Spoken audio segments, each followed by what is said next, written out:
Assalamualaikum, Ustaz. Waalaikumsalam warahmatullahi wabarakatuh. Gimana kabarnya Bang Dong? Alhamdulillah, Ustaz. Ustaz, Ana mau tanya sedikit, Ustaz. Bukankah orang yang ikhlas itu, Ustaz, adalah orang yang berbahagia hidupnya? Iya, benar. Lalu, apakah bisa kita katakan sebaliknya, Ustaz, orang yang riya itu dikatakan dia menderita gitu, Ustaz? Iya benar, orang yang ria adalah orang yang menderita. Adapun orang yang ikhlas adalah orang yang berbahagia. Kenapa? Karena orang yang ikhlas, perhatian dia adalah bagaimana penilaian Allah terhadap dia. Dan tatkala dia berbuat amal soleh dan dia tahu Allah mengetahui amalannya, sudah cukup bagi dia. Allah mengetahui, dia akan bahagia. Berbeda dengan orang yang ria. Dia sibuk dengan memperhatikan komentar orang lain. Oleh karena di antara definisi ikhlas yang disebutkan oleh para ulama adalah nisyanu ru'yatil khalq bidawamin nazar ilal khaliq. Yaitu seorang melupakan pandangan manusia, melupakan komentar manusia. Kenapa? Karena dia senantiasa sibuk ingin mengetahui bagaimana komentar Allah tentang dirinya. Dan tatkala dia sudah tahu bahwasanya Allah mengetahui dia beramal soleh, maka dia akan bahagia. Dia tidak pedulikan dengan komentar orang lain. Orang yang ria, dia sibuk. Kenapa? Tiap hari bagaimana komentar orang, bagaimana pujian orang, bagaimana celaan orang. Dia senantiasa mengikuti ya komentar-komentar orang lain. Orang seperti ini akan senantiasa gelisah dan tidak bahagia. Penderitaan itu seperti apa, Ustaz? Artinya penderitaan di dunia bagaimana dan di akhirat nanti bagaimana? Iya, benar. Orang yang ria, dia akan menderita di dunia sebelum menderita di akhirat. Adapun menderita di dunia, sebagaimana dijelaskan oleh sebagian ulama, orang yang ria akan menderita sebelum dia beramal soleh, kemudian dia menderita tatkala sedang beramal soleh, dan dia menderita pula tatkala sedang dan setelah selesai beramal soleh. Sebelum beramal soleh dia akan sibuk bagaimana mempersiapkan amalan dia agar dilihat oleh banyak orang. Ya. Dia mempersiapkan. Jika dia seorang dai, maka dia sibuk bagaimana bisa menyampaikan dengan baik, bagaimana sound systemnya bisa dengan baik, bagaimana bisa menghadirkan banyak orang. Ya, dia sibuk. Orang yang bersedekah pun demikian. Dia ingin atur bagaimana agar tatkala dia bersedekah diketahui oleh banyak orang. Sehingga sebelum dia beramal soleh dia sudah gelisah. Kemudian tatkala dia sedang beramal soleh pun dia gelisah. Dia lihat apakah orang-orang sedang hadir memperhatikan dia. Seorang dai yang ria, dia lihat apakah yang hadir banyak atau tidak. Kalau ternyata yang hadir cuma sedikit, maka dia gelisah. Kenapa? Pujiannya apa yang diharapkan dari sedikit orang ini. Tetapi tatkala yang hadir banyak, maka dia bahagia. Sehingga dia pun gelisah seperti ini. Orang yang sedang umroh kemudian ingin ria, maka dia sibuk tatkala sedang melaksanakan umroh, ingin difoto di sini, ingin foto di sana, ingin berpose di hadapan Ka'bah, ingin berpose tatkala sedang sa'i di Safa dan Marwah. Ya, demikian juga orang sedang berhajian, sedang ingin berpose di padang Arafah, sedang bergaya berdoa di foto. Dia sibuk tatkala sedang beramal soleh dan dia gelisah. Allah berikan dia kegelisahan. Terlebih lagi tatkala selesai dia beramal soleh. Kenapa? Dia menantikan pujian orang. Kapan dia dipuji? Dia sudah berusaha dan dia sudah berkorban. Yang berdakwah dia sudah sibuk menyiapkan materi, dia sudah berceramah dengan letihnya, dia sudah berjalan ke tempat yang jauh, yang dermawan, dia sudah mengorbankan uangnya, sudah menyumbangkan uangnya. Sekarang tinggal tunggu tujuan dia itu kapan dia dipuji. Jika tidak ada yang memuji dia, maka dia sangat menderita. Kenapa tujuan dia tidak tercapai? Kemudian jika ada yang memuji dia pun belum tentu dia bahagia. Kenapa? Terkadang seorang memuji dia tidak sesuai dengan harapan dia. Ya, tatkala dia beri sumbangan kepada seorang yang miskin. Orang yang miskin ini tidak pandai memuji. Dia mengatakan, "Terima kasih, Pak." Bagi dia pujian terima kasih ini kurang.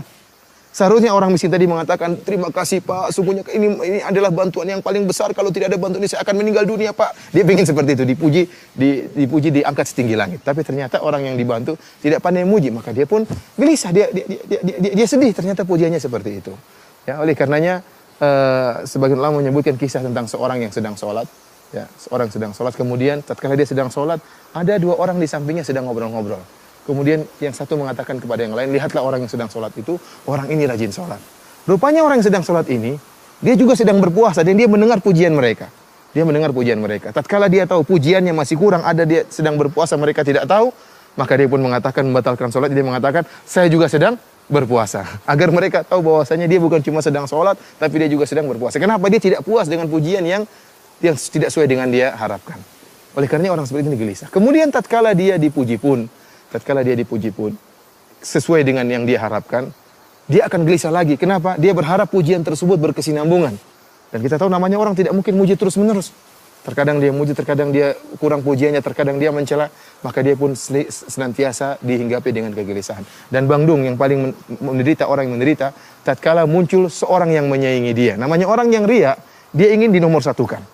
Seorang yang penyumbang, donatur, Tatkala ada orang yang menyaingi dia ternyata juga memberi sumbangan sebagaimana sumbangan dia atau lebih daripada sumbangan dia, maka dia merasa direndahkan. Tatkala itu dia sangat gelisah dan muncullah hasad dari dirinya, muncullah dengki dari dirinya. Tatkala dia melihat orang tersebut yang lebih hebat daripada dia dalam sumbangan, maka dia ingin orang tersebut segera celaka, orang tersebut segera miskin.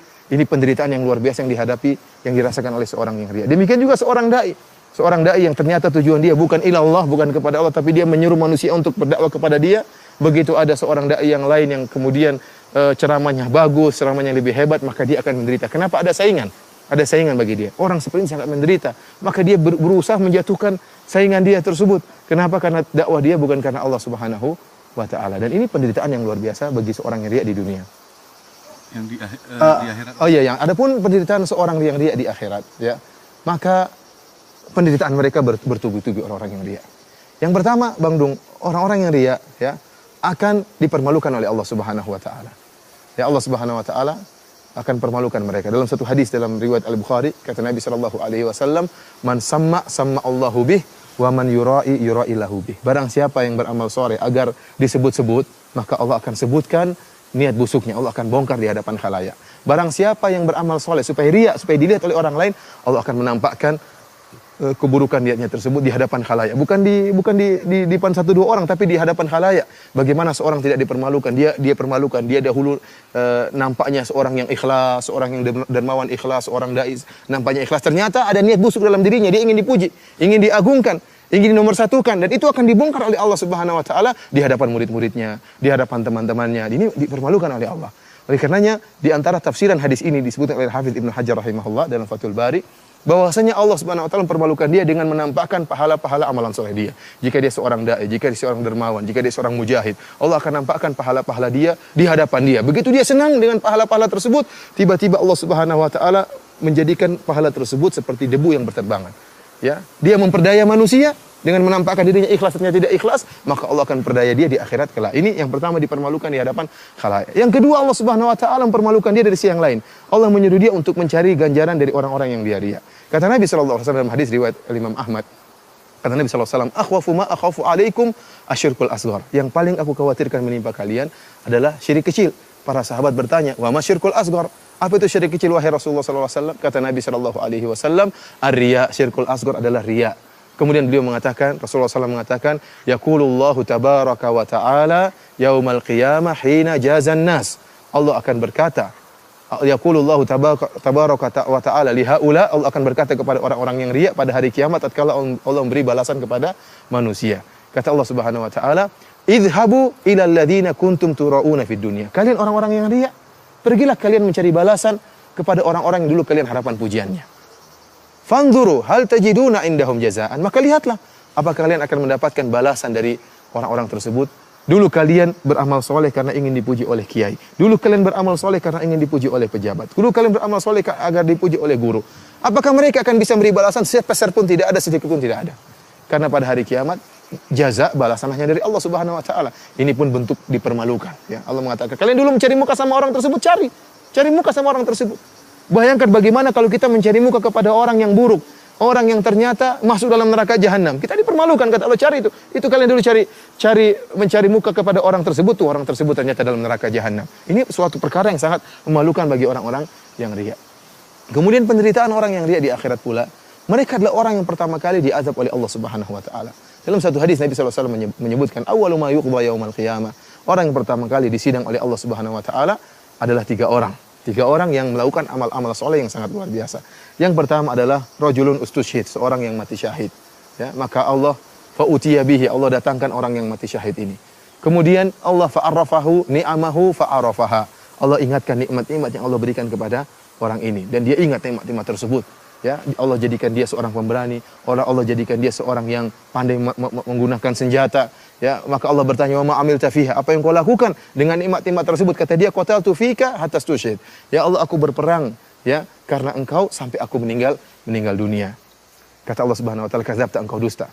Walakin qatalta liyuqal annaka jari." Tetapi kau berperang supaya dikatakan kau seorang pemberani, wa qad qil, dan telah dikatakan. Lihatlah Bang Dung bagaimana seorang yang riya, dia rela mengorbankan bahkan nyawanya. Ini saya sangat takjub dengan hadis ini. Ini orang dia berjihad. Buat apa? Supaya dipuji. Liyura makanahu, agar orang ketahui kehebatannya. Orang mengetahui kepandaian dia memainkan senjata. Dia rela mengorbankan yang paling berharga dalam dirinya itu nyawanya. Demi untuk apa? Demi untuk dipuji. Kemudian dia dipujinya bukan sekarang setelah meninggal dunia baru dipuji. Apa yang dia dapatkan dari pujian tersebut sudah meninggal dunia. Namun bagi dia tidak jadi masalah dipuji tatkala masih hidup ataukah setelah meninggal dunia, yang penting dia dipuji. Oleh karena Syekhul Islam Ibnu Taimiyah rahimahullah menamakan penyakit seperti ini penyakit riya syahwatun khafiyah. Syahwat, orang ingin pujian itu syahwat. Sebagaimana orang yang lapar punya syahwat terhadap makanan. Seorang laki punya syahwat terhadap wanita yang cantik. Orang yang riya juga punya syahwat ingin dipuji. Maka dia mengorbankan segala sesuatu, yang penting dia memuaskan syahwatnya tadi. Yang penting dia dipuji. Seorang mujahid bahkan mengorbankan nyawanya. Ya. Orang yang dermawan mengorbankan hartanya. Yang penting apa? Dipuji. Maka orang yang mujahid tersebut kata Allah, kadzabta, engkau dusta, tetapi engkau berperang supaya dikatakan engkau pemberani, wa qad qil, dan telah dikatakan. Keinginanmu untuk dipanggil sebagai pemberani dikabulkan oleh Allah Subhanahu wa taala di dunia. Ini juga dalil bahwasanya pujian orang, tunduknya orang kepada kita, sanjungan orang kepada kita bukan dalil bahwasanya kita selamat. Bisa jadi kita diazab oleh Allah Subhanahu wa taala. Ini yang pertama. Yang kedua, Bang Dung, adalah kata Nabi sallallahu alaihi wasallam, rajulun ta'allamal ilma wa 'allamahu wa qara'al Qur'an. Seorang yang belajar ilmu. Yang kedua adalah ustaz atau kiai yang dia belajar ilmu. Namun niatnya bukan karena Allah Subhanahu wa taala. Bayangkan seorang untuk menjadi ustaz, luar biasa pengorbanan.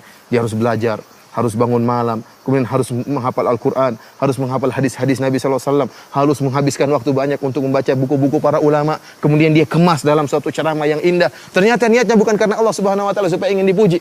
Ya. Dia bukan menyeru kepada Allah tapi menyeru kepada dirinya. Ya, buktinya kalau ada orang dai yang lebih bagus atau dai yang menjadi saingan dia, maka dia pun benci. Kenapa orang-orang mulai pergi ke dai yang lain? Seharusnya dia bahagia kalau ada dai yang lain. Karena tugas dia berkurang. Seharusnya dia berdakwah 1000 orang, ternyata 500 orang pergi ke dai yang lain. Namun karena dia niatnya bukan karena Allah, tapi karena dakwah kepada dirinya, maka dia akan menderita. Orang seperti ini, ya dia belajar ilmu. Ya, kemudian Allah ingatkan tentang nikmat-nikmat yang Allah berikan kepada dia. Mungkin suaranya yang indah dalam baca Al-Quran. Kemudian kecerdasannya, kekuatan hafalannya. Maka Allah bertanya, wa ma amilta fiha? Apa yang kau lakukan dengan nikmat yang aku berikan kepada engkau?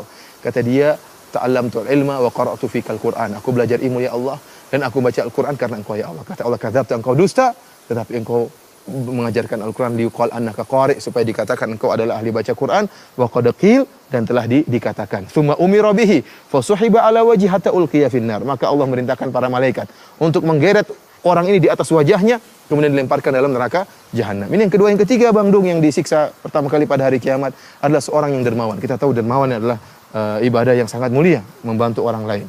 Maka rajulun, kata Nabi SAW, rajulun atahullahu min asnafil mali kullihi. Seorang yang Allah berikan segala bentuk jenis harta pada dia. Sawah ladang dia punya, tanah banyak dia punya, rumah mewah dia punya, istana dia punya, mobil mewah dia punya. Allah bertanya, wa ma'amilta fiha? Apa yang kau lakukan dengan nikmat-nikmat tersebut? Kata dia, ma min sabilin tuhibbu an yunfaqa fiha illa anfaqtu fiha. Ya Allah, tidak ada satu jalan kebaikan yang kau suka aku berinfak di jalan tersebut kecuali aku akan infakkan. Artinya apa, Bang Dung? Ada anak yatim yang minta saya bantu. Ada orang ingin bangun pondok, saya bantu. Ada orang ingin bangun masjid, saya bantu. Allah, orang ingin dakwah, saya bantu. Semua jalan kebaikan saya bantu. Karena engkau ya Allah. Kata Allah, kadzabta, engkau dusta, tetapi engkau melakukannya liuqal annaka jawad, tetapi engkau melakukannya supaya dikatakan engkau dermawan, wa qad qil, dan telah dikatakan. Niatmu untuk dikatakan sebagai dermawan dikabulkan oleh Allah. Kau dapat bagian di dunia, tapi di akhirat tidak dapat apa-apa. Maka Allah merintahkan malaikat untuk melemparkan orang ini dalam neraka jahanam. Oleh karenanya, Bang Dung, orang yang riya, dia adalah orang yang mencelakakan dirinya sendiri. Dia menderita di dunia, terlebih-lebih lagi menderita di akhirat. Tidak ada jalan keluar dari hal ini kecuali seorang melatih dirinya untuk ikhlas kepada Allah Subhanahu wa taala, menjadikan pahala atau amalan dia semata-mata hanya karena Allah Subhanahu wa taala. Jazakallahu khairan karena sudah paham apa yang antum sampaikan. Ya, semoga Allah Subhanahu wa taala menjauhkan kita dari penyakit riya dan menjadikan kita orang-orang yang ikhlas. Assalamualaikum warahmatullahi wabarakatuh.